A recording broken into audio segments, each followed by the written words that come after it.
সংঘৰ্ষ যিমান কঠিন হ'ব, পৰাজয় সিমানেই সুখময় হ'ব।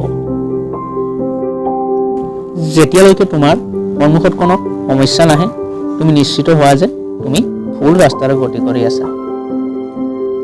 প্ৰকৃত সফলতা আৰু আনন্দৰ আটাইতকৈ ডাঙৰ ৰহস্য এইটোৱে যে তেওঁ পুৰুষ বা স্ত্ৰী যিজনে তাৰ পৰিৱৰ্তে একো নিবিচাৰে, সম্পূৰ্ণতাৰে নিস্বাৰ্থ ব্যক্তি সকলোতকৈ সফল ব্যক্তি হয়।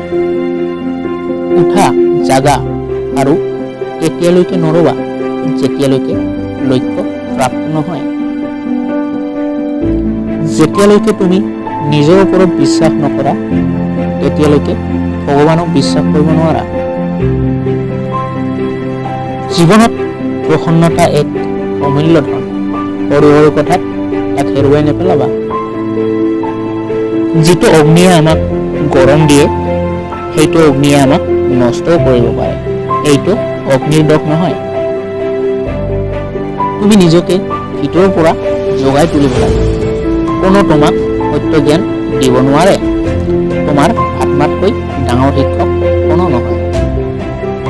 জীৱনত বেছি সম্পৰ্ক থকা জৰুৰী নহয়, কিন্তু যিটো সম্পৰ্ক আছে সেইটোত জীৱন থকা অতি জৰুৰী। যদি ভিডিঅ'টি ভাল লাগিছে তেতিয়াহ'লে লাইক কৰিব, শ্বেয়াৰ কৰিব, লগতে চেনেলটো ছাবস্ক্ৰাইব কৰিব নাপাহৰিব।